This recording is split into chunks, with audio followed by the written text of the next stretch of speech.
Good morning, everybody. I'm old Brian Lusk. Thank you very much for joining me today. As you can see, I am not in my normal location. In fact, the camera may even be a little bit fuzzy over there because, well, my home office has been overtaken by my daughter at the moment. So she's got it for probably the next week or so in preparation for her mission. So everything might be a little bit different. In fact, it's even windy back here. So if you notice there's a lot of wind noise, please let me know. I might just have to trundle up right over there and jump right into the car so we can have a lot less noise on this one. So let me know what the audio quality is sounding like so we can get that taken care of as well. While we're waiting for everybody to get online, absolutely chime in as soon as you are available there. Please just let me know that you're here and that you're watching, because like I said, I'm in an unusual place. I'm in unusual everything, and I want to make sure that you guys are seeing everything that you can need to see on this. So appreciate you being here. Let's go ahead and get started on some commentary, which is not vitally important compared to the actual news. So let's go ahead and get started on that.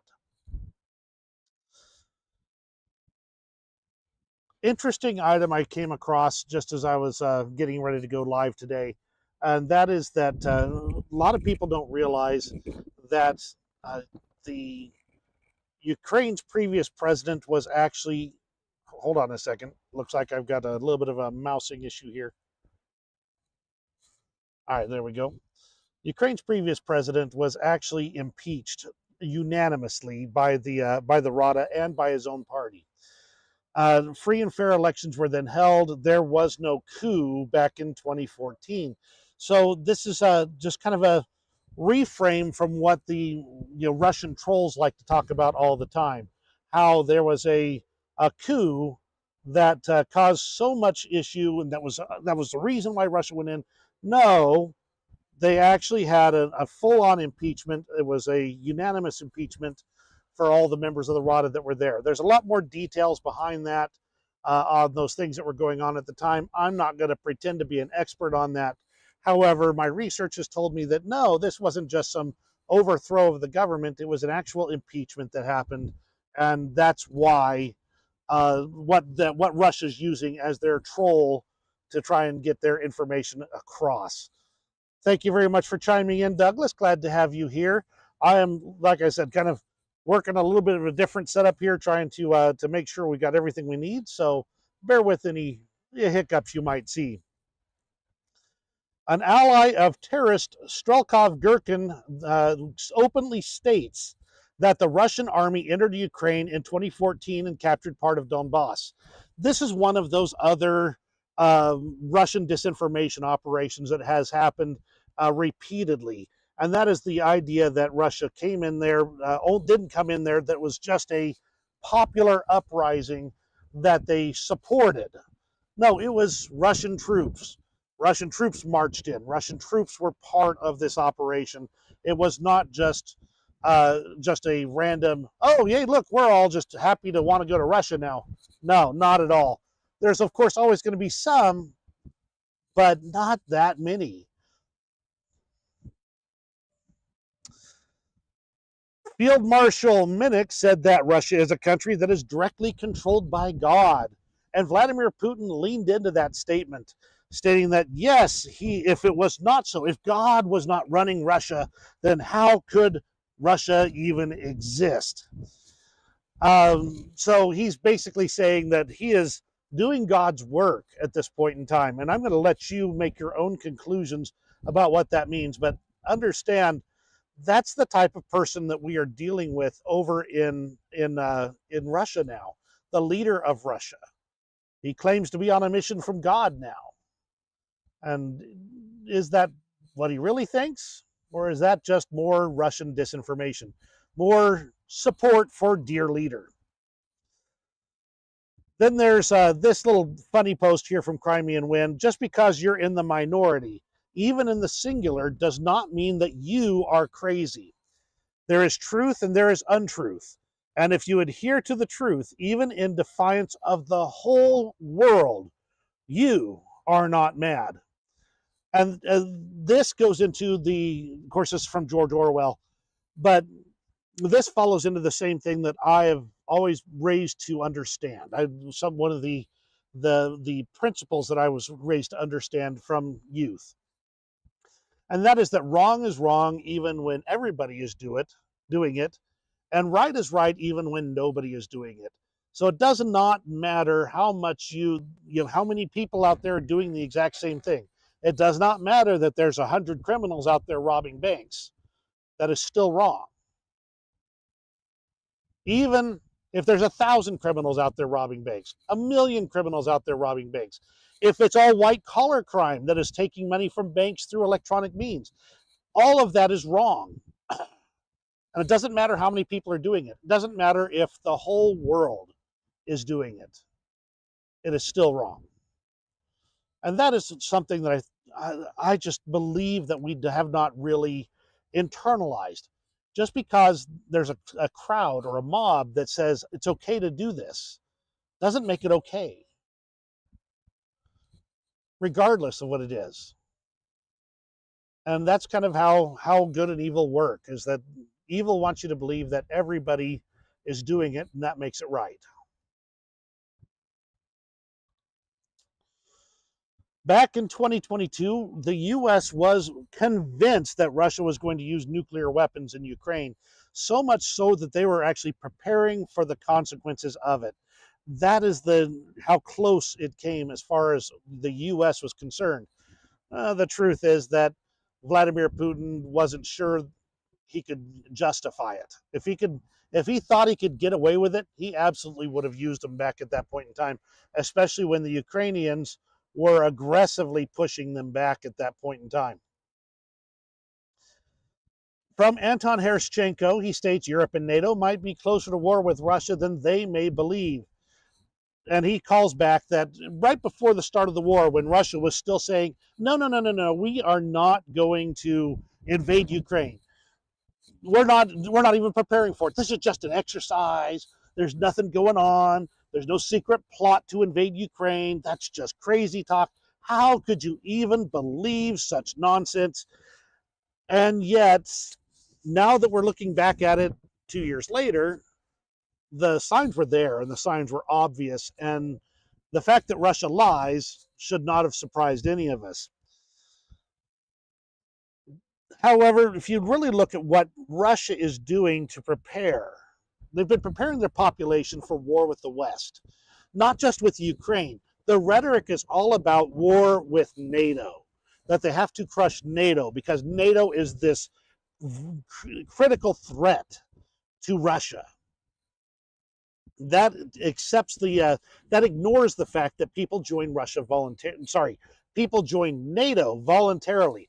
They do not join Russia voluntarily. No, Russia has to send in people. They have to send in their little green men. They have to overthrow a nation. They have to cause discontent. Then they have to march in their troops to keep the peace. Then they take over. That's how people join the Russian Federation. Look at Chechnya. Look at the parts of Georgia. Look at Ukraine. And you see the pattern every single time. So Russia has been at war with NATO for decades.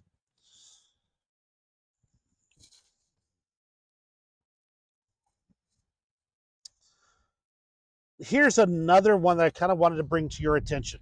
I've mentioned many times disinformation, the problems of sorting through disinformation, and this is why it's so hard. This video looks like a picture perfect BBC or Bellingcat video purporting to show this information, purporting to have confirmed that this information is the case. In this case, they're claiming that Zaluzhny was kicked out with $53 million and a promise to never get involved in Ukrainian politics. And that is just not accurate. In fact, we've got some additional information on why Zaluzhny had to leave the military, and I'll address that, I think, in a little bit here. I've got it in this list. Let me see if I can find it real quick, because it's kind of vital right now that we address. So bear with me while I kind of click through things. So yes, you're getting this kind of a preview of what's coming. So former Commander-in-Chief of the Armed Forces, Valery Zaluzhny, was dismissed from the military for health reasons. In December of 2023, he went through a physical. He went through a physical readiness check, and they found something. They don't specify what, and I don't think that's any of our business. But they found that physically he was no longer fit for the position. That seems, I mean, he's in a command position. What was that physical thing? I mean, there's lots of possibilities. I'm not going to go into that. But what I am going to state that if he was not physically, if his physique, if his health would not allow him to effectively carry out the war, then absolutely it was time for him to step aside and take on a political role.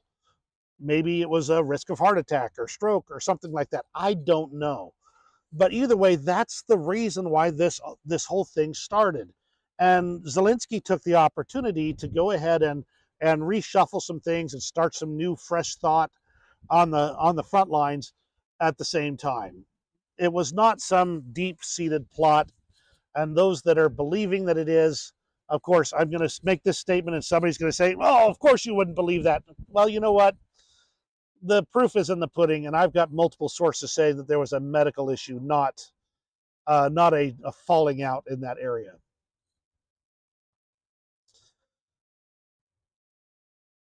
Which, moving on, talking about disinformation again, War Translated Dmitry, he's a guy in, I believe it's the UK. He's got a laptop and of course his position, and yet the Russian regime is spending buku bucks, big bucks, trying to discredit Dmitry at War Translated.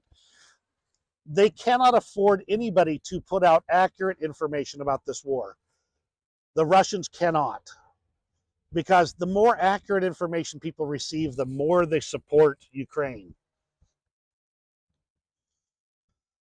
Which falls into Russia's waging this social media war against the West, trying to destroy each other and destroy the nations and destroy their alliances, their NATO alliances, their other alliances, even the alliances between countries, within the countries, everything. They've been doing disinformation operations within France, Germany, Poland, all the Baltic states, all of that stuff.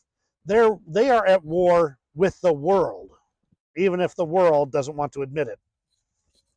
In that same vein, I'm just going to point this out and allow you to draw whatever conclusions you would like from it. This is a North Korean artillery shell sent to Russia, then painted like this. In that same vein, here's another one.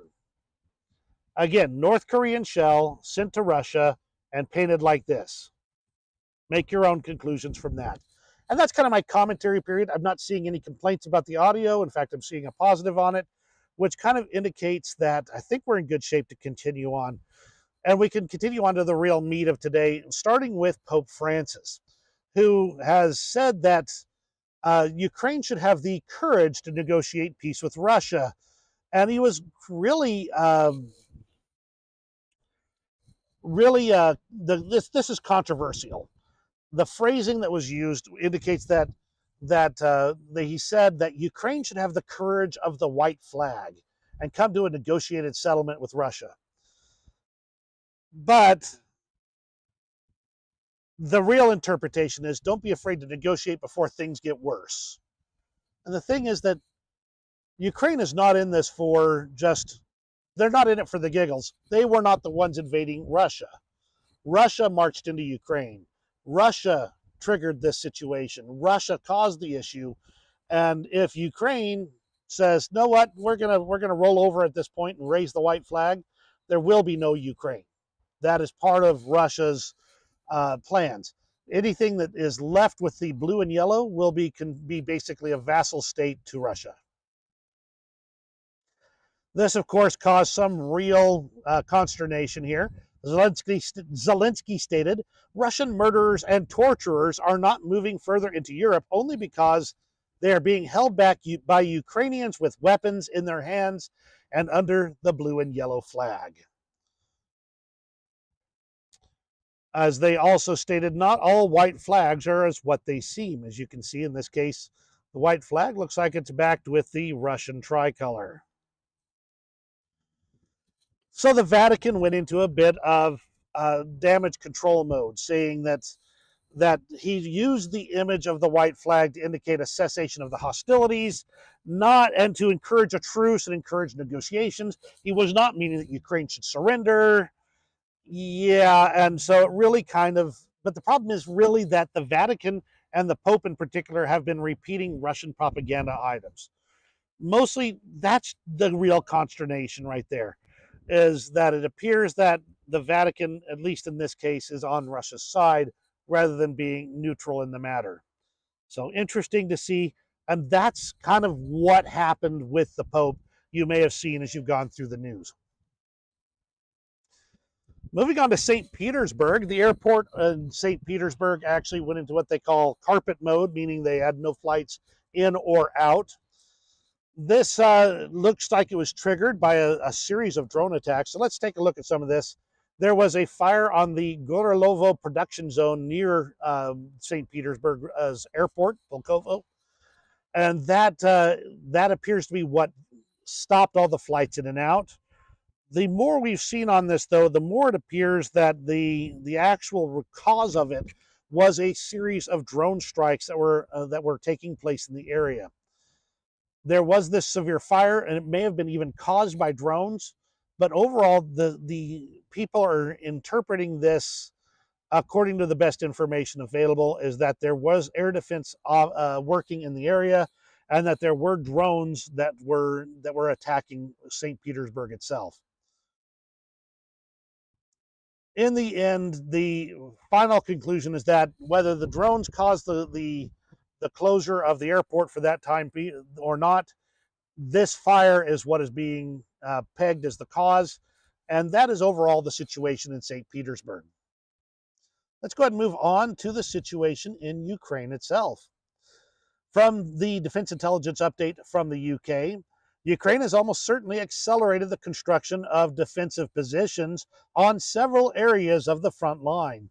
This includes anti-tank Dragon's Teeth and ditches, infantry trenches, minefields, and fortified defensive positions. It is highly likely the expansion of defensive lines will reduce Russia's ability to advance or exploit tactical gains as part of its ongoing offensive operations. The establishment of major defensive positions is indicative of the attritional character of the conflict and means that any attempt to conduct breaching operations will highly likely be accompanied by high losses. So once again, we're looking at I wouldn't go so far as to call it a stalemate, because if it was a stalemate, there'd be no changes at all. But Ukraine at this point is establishing defensive lines, ones that even if they can push past them and get into the Russian areas and make additional progress, it won't hurt to have that area to fall back on. And of course, at that point, it also means that if the Russians attempt to attack, the Ukrainians will be able to stop them. More comments on the almost certainly accelerated construction of those fortifications. Ukrenergo reports that 2 energy substations were damaged by Russian drones in strikes in the past day, with them both one in central and one in southern Ukraine, and they are having to reroute power around these substations in order to keep things going. One of the issues with getting F-16s actually running in Ukraine is that they are looking to have 12 pilots ready by this summer, but there is not enough planes, meaning they expect only 6 planes will be in play in Ukraine by the time they get these pilots trained in theater again. I already talked about that. I often get the question of what is the mood of the population in Crimea? And while I can make no official, claims on any of that, I do occasionally catch tidbits like this. The leader of the Crimean Tatar people, Mustafa Zhemilov, said that when Ukrainian troops enter Crimea during the operation to deoccupy it, they will be pleasantly surprised by the scale of the meeting with the local population. According to him, groups of approximately 1,000 people have already been formed on the peninsula, ready to assist the actions of the Ukrainian forces.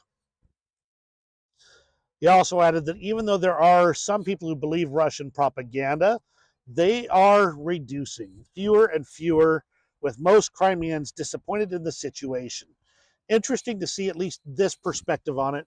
I have no other proof other than the pictures of Crimean flags showing up in, Ukrainian flags showing up in Crimea, people doing small acts of defiance in Crimea, and seeing the proof of that coming out. So it's clear that there is a robust partisan operation going on in Crimea that Ukrainians will be able to take advantage of when they manage to get back into the area. In that same vein, Budanov reports that the armed forces of Ukraine are preparing for a serious operation in Crimea. These are all preparatory measures for a serious operation in Crimea. This is a test of the correctness of our statements about the routes of approach and escape. So each bit of everything they've been doing lately has been working towards more in Crimea, one of the focuses of the Ukrainians as they go through this war. Douglas, how long has it been intermittent? Hi, Ozzy. Glad to have you here. Okay, let's see.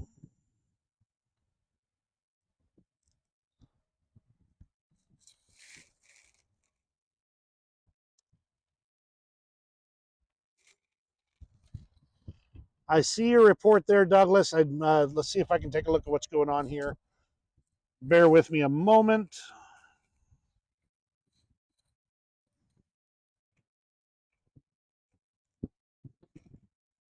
I did have a little bit of overloading here, so bear with me a second. I'm going to try and change a setting real fast. If things hiccup and die.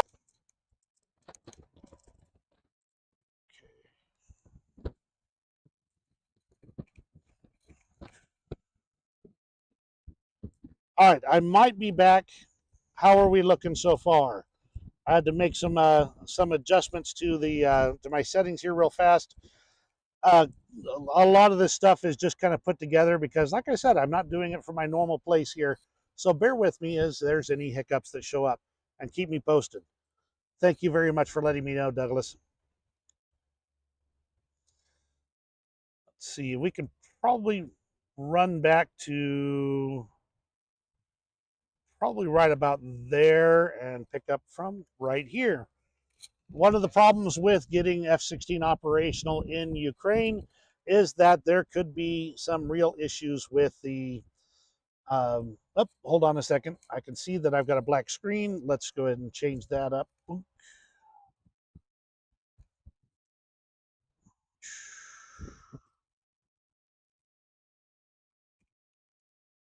Haha. Fixed. Okay, there we go.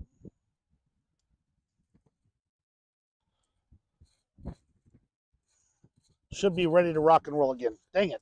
Man, everything's crazy today. What can I say?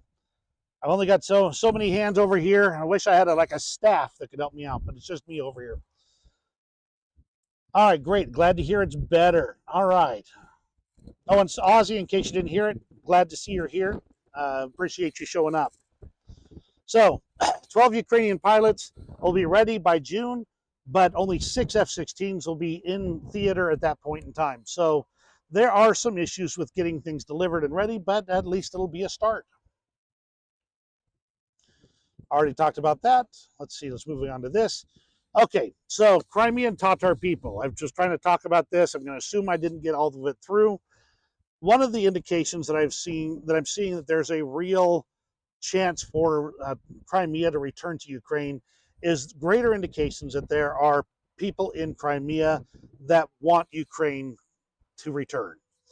The leader of the Crimean Tatar people, Mustafa Zemilov, has said that when Ukrainian troops enter Crimea during the operation to deoccupy it, they will be pleasantly surprised by the scale of the meeting with the local population. According to him, groups of approximately 1,000 people have already been formed on the peninsula, ready to assist the actions of Ukrainian forces. That doesn't mean everybody's like, oh yeah, jumping up and down waiting for Ukraine. But we're seeing a lot of actions indicating that there are true supporters of Ukraine in Crimea. The Ukrainian flags showing up in various places. The small acts of defiance indicate that there is a partisan effort there that is intended to help restore Ukraine to Crimea, to bring them back and set up the circumstances where they're actually able to continue forward as a single nation. The wind is picking up. You probably can see in the back here. I'm sitting at our local lake. In fact, I'm just going to step out of the way of the camera for just a moment here. You can take a quick look at that. Let's see. Come on. Got to wait for things to catch up.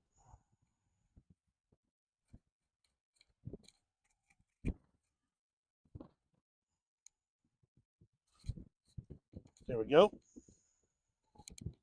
I'm just going to step out of the way. It'll be a little bit fuzzy. This gives me a chance to grab a drink of water. And this is the local lake. It'll be a little bit out of focus because it's way off in the distance, and I usually use it as a webcam.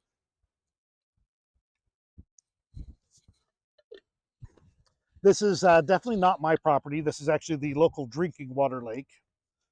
So the town takes care of this. I just come out here every once in a while when it's I need a little peace and quiet.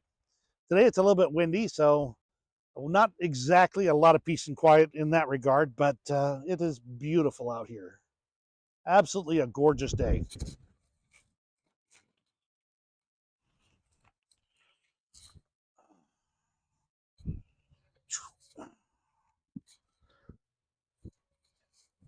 And on that, I am back. You can see me come on in here. Looks like things are still hiccupy a little bit. I'll just kind of check on that and see how we're looking. No drop frame, still working, so let's keep on going. From Budanov, he states that the armed forces of Ukraine are preparing for a serious operation in Crimea, and these partisan groups are going to be a big part of that operation.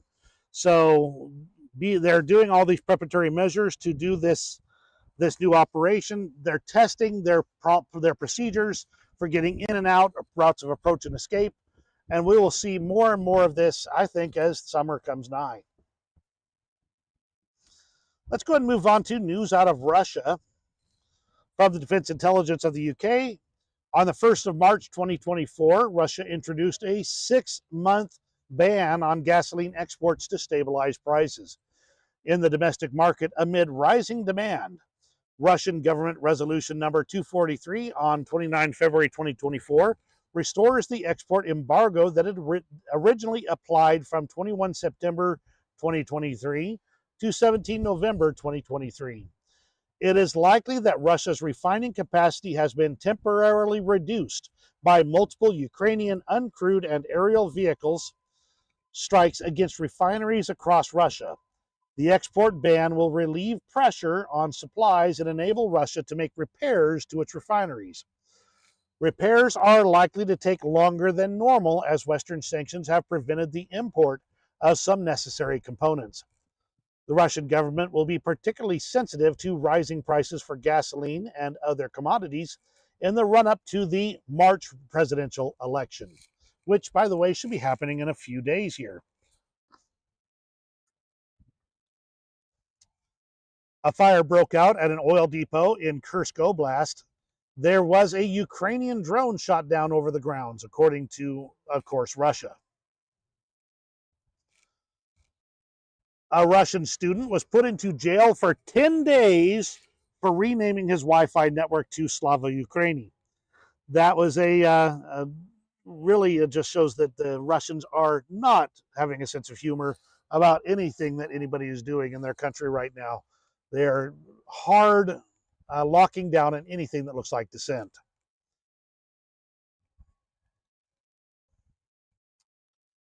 2 drones fell on this is just kind of be representative of what's going on right now.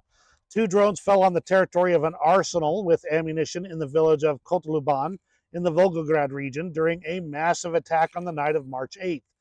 I'm pointing this out. This indicates that there was an explosion, but only of the drones itself, and that the attack did no damage and no casualties. But this represents a pattern I'm witnessing at this point. More and more drone attacks on various military targets in Russia as Ukraine is ramping up production both of drones and trying to improve their odds on the battlefield.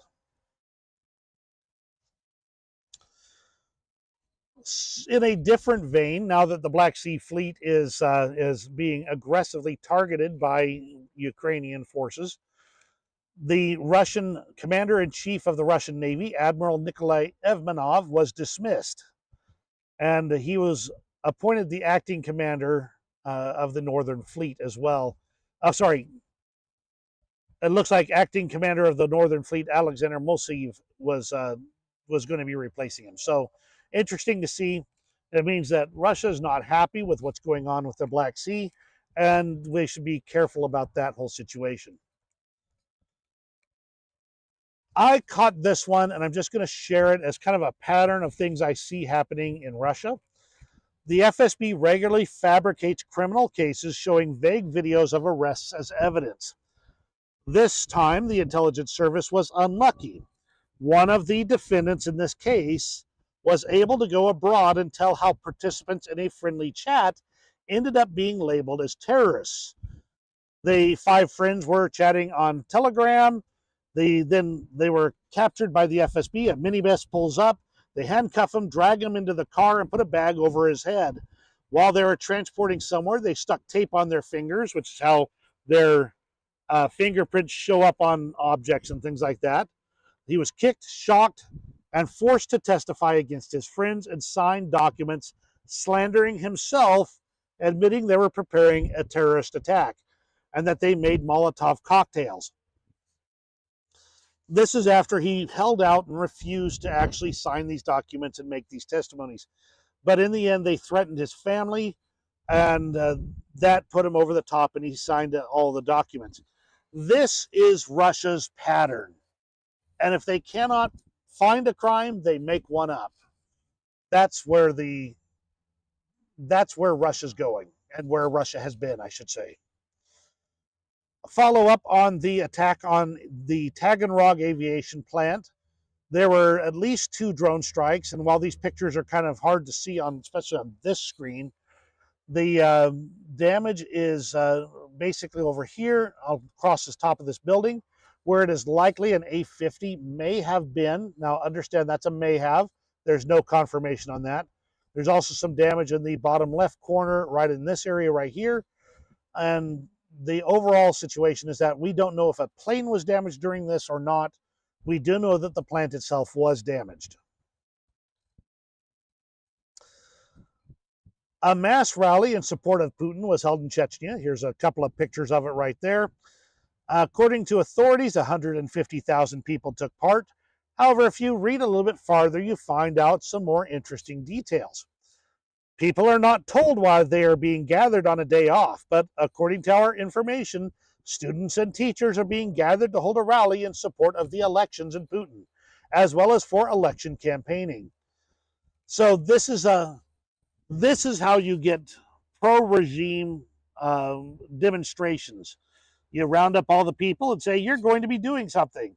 And then you make them go and rally in support of the cause you want, in this case, Putin and the election.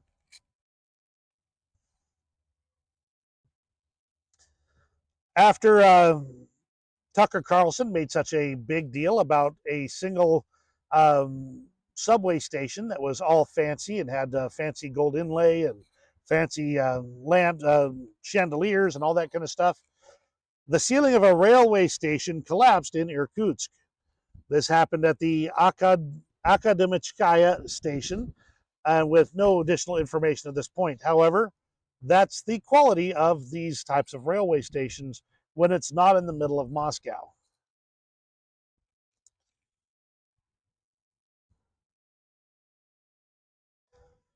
A demonstration in Australia took place against the Putin regime. In Melbourne, in front of the entrance to the Russia House, where the polling station for their elections is located, anti-Putin campaigning was launched. Only a few pro-Putin activists were seen, and there were a lot of Russians who came to the rally. The Russian House was packed with people. So we had to wait both in the stuffiness inside and then the heat outside. Interesting to see that this type of rally is taking place even in Australia. Now, we had the conversation in the previous video about this potential for a terrorist attack in Moscow that was being reported within 48 hours. I've seen no sign of such an attack. However, the report is that Moscow was putting more officers on the beat to enhance security with a lot more of a police presence than normal, increased by 2 to 2.5 times, including making sure there were women on every crew because they expected that they would have to search women at the same time. However, Russia is claiming, no, there was no increase in police presence. So if you see any such thing, this is normal. This is not an increase. Oh, come on. Are we telling me my internet connection might be getting bad over here? I know, it was doing pretty good. Let's do a refresh and see if this will come up. There we go. Translate that to English. All right, the Russians cannot withdraw all their ships from the Black Sea. That's because, at least the base in Sevastopol, that's because the facilities to repair many of these ships don't exist over in Novorossiysk or in Feodosia. Therefore, they have to maintain some presence over in Sevastopol in order to be able to maintain and resupply their ships. In this case, it looks like they've got at least about almost a dozen ships, 2 of which are in repair, and the rest are in dock or moored in that area. Lots of nice, juicy targets. Nebula, an anti-Putin hacking group, has claimed to have locked several Russian government systems related to the upcoming election. In one of the largest hacks since Russia invaded Ukraine, Russian hackers who oppose the illegitimate Putin regime have destroyed internal systems, email, login, etc. of Moscow City. The day-to-day operations of the city are frozen. You can see some of the things they posted there on that. The interesting thing is they left a note that was translated by Jason J. Smart, journalist for the Kiev Post. Dear residents of Moscow, the message reads, only a few of you in Mosreg will see this, but we hope that you will share this information, whether as a whisper or loudly. You must stand together with us. At this moment, we are part of history. Will we allow the fake election to continue? History will remember our choices. Whoops, sorry about this. Hang on a second. Spread the word and unite. We must stop this madness. We need a new way forward. Putin must be stopped. We cannot allow him to declare himself king. We know most of you are already thinking this, but it's time to say it. Don't rebuild these systems. Damage them further. Become a hero and then take to the streets. Start a revolution. The price of this ransom is simple. The price is your freedom. You help fix things or you will be a victim. Otherwise, you will remain a nobody while your country is destroyed by the king. Or refuse and break the cycle. Take back your freedom. Don't vote. Rise up. The vote must be real. Thought that was an interesting message.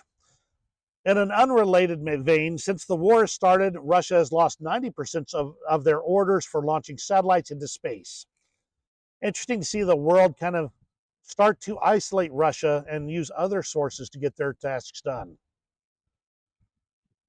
Another large fire is reported in the Moscow region, this one with building materials that were reportedly damaged. Interesting to see happening. And we're not sure why this warehouse was hit with a fire. Was it related to the war or not? We just don't know. That'll take us into the international news. Armenia is considering applying for EU membership amid growing tensions with Russia. Total disruption 1038. That means there's no. Where are we at here? Bear with me a second here. I'll see if I can find something on this. See what's going on. Make sure that I've still got a stream going. Still going there. Okay. Flip there.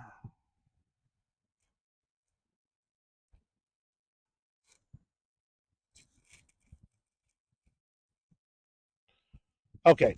All right. So you're saying things are still okay. Well, what can I say? When I'm streaming from the local lake instead of my normal place at the house, it's good. Things are going to get a little disrupted at times. Let's go ahead and continue on with the international area here. With Armenia applying for EU membership amid growing tensions with Russia, Armenia is in a bad situation. They've already got Azerbaijan nibbling away at them. In fact, the other day, Azerbaijan demanded that Armenia surrender 4 more villages. It's not a good situation over there, and they're looking for any allies they can get. Donald Tusk, the Polish prime minister, met with the Polish farmers. No agreement on ending the protests has been reached just yet. House Republicans have floated yet another potential Ukraine aid bill, this time phrasing it as a loan instead of an outright aid. I don't know that I know exactly what their intents are with this one. It could just be trying to delay things even further. However, the reports are that Donald Trump approves of this method of doing it. We'll see what turns out of it.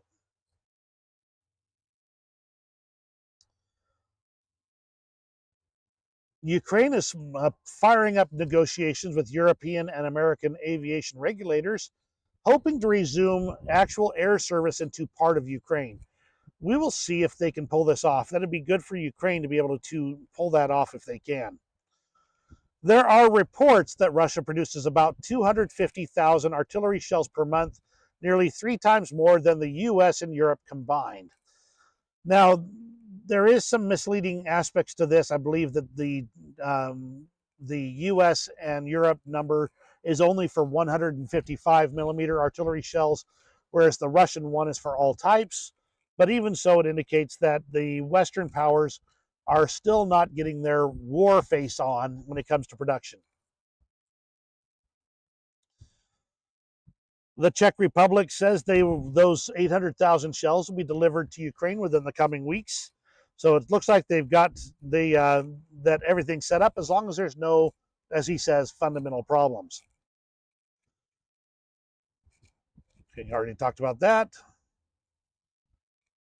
Viktor Orban declared that after his meeting with Donald Trump, that Trump has promised that not a penny of aid will go to fight Russian aggression in Ukraine if he becomes president again. No word on if this is accurate. Donald Trump has not issued a similar statement to match what Orban has said. Interesting to keep in mind. Poland's Minister of Foreign Affairs says that soldiers from NATO countries are already in Ukraine. I would like to thank the countries that are taking this risk. They know who they are. Now, we've seen this from several different sources now. Germany's Schultz has mentioned this. Macron has floated the idea. And now Poland's Minister of Foreign Affairs says there actually are some. There's no indications they're actually on the front lines. However, interesting to see. Don't know where this is going, but we're watching this part very closely. By the way, good spot to take a pause and ask if you have any questions. Chime in. I'm watching the comments as best I can and want to make sure that we get the chance to answer any questions you might have, or just chime in. Let me know you're here. We appreciate you being here. Absolutely. Next step is the front lines here. Now, as of yesterday, when I checked this map, there was just some clarifications on the front lines. So the deep state map has no major changes.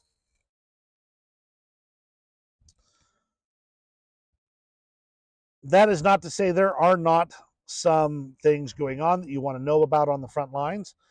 There have been additional reports that Russia's been using more chemical agents on the battlefield, mostly irritants, which is such as chloropicrin, and they recorded 15 such ammunition drops on the 9th of March. So they seem to be really stepping it up on these chemical-related attacks, and something that they should not be doing since they have signed the necessary conventions against using such substances. This could indicate that Russia's basically getting into all-out war here. They're using every resource they can to try and move forward on the battlefield. From NOL reports, Robotyne, they have changed part of central Robotyne to a gray zone because the Russians have stormed this area several times, and each time the Russians have been repelled, driven back. They're using it as basically a kill zone. And so at this point in time, there is fighting happening in central Robotyne, and something to keep watching for. Will Russia manage to pull this off, or will Ukraine manage to keep sucking them in and destroying unit after unit? This is something that's going to bear watching because it needs to be. Over near Ivanivsky, the Russians have advanced inside Ivanivsky, gaining control over the area north of the TO-504 leading to Bakhmut, with heavy fighting continuing in that area. However, they do confirm the things we've been talking about for the last few days over in Avdiivka, namely that the situation is stabilized and ammunition has arrived to be able to stabilize that situation there. So with the lines actually holding at this point in Avdiivka, it looks like they have managed to fully stop Russia there. And that's the situation on the front lines. There is one other area I do want to talk about that I don't have a news report on, and that is Kupiansk. And the reason I want to talk about Kupiansk is because this has been tough fighting. Russia has been throwing a lot of tanks and armored personnel carriers and mechanized equipment into this area, trying to advance towards Sinkiivka and take Kupiansk, and also maybe take a few other areas, I think near Kislivka down here, which is in the bottom right of your screen, right around here. If the I don't think my mouse pointer, there it is. Yep, my mouse pointer is showing. So right in this Kislivka area, there's reports they're trying to take part of that into a pocket. So there's tough fighting that's not showing up on the front lines. And I want you to realize that even though there's no changes on some of the areas of the front, does not mean there are not people fighting and dying for that territory. And that takes us into the extras. Hi, Lucille. Glad to see you're here. You're at the very end of it. I am streaming from the local lake here rather than my normal office at home. That's because my daughter's got my office, and I think you've already know why on that one. So at this point, figured it'd be easier to do it from a remote location, which there are some technical challenges behind. This laptop's not really good at that particular type of work. And so maybe I might have to bring in some additional equipment to make it work better, but we will see how that turns out. That said, we're a little bit lower quality today. We're still working on it. And let me know if you note any disruptions there. So from the extras, over in U.S. Fort Sill, mute this here, they used a HIMARS launcher to distribute candy at Halloween last year. So these kids are just having a blast as the candy is launched from a HIMARS launcher. Obviously, they're using compressed air, not any kind of explosives to do this. It's just interesting to see them have some fun with what has now become a famous piece of equipment in Ukraine. Maybe a swords into plowshares moment. This video is interesting. What happens when you put a Ukrainian flag on the floor in Kazakhstan? And let me back this up here. I'm going to just go ahead and just play it for a bit here. Let's do this and this, I think it is. Yeah, there we go. And if you watch carefully, you'll see as people walk past the flag and step around the flag. And as you watch, you realize that most of them are avoiding stepping on the Ukrainian flag. Many of them are even paying close attention as they do.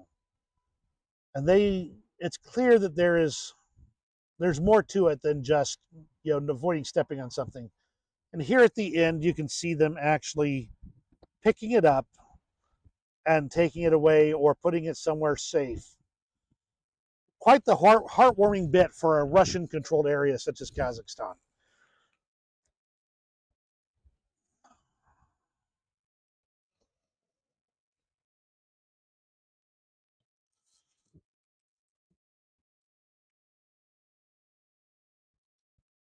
And I thought that was just a fascinating little bit to see there.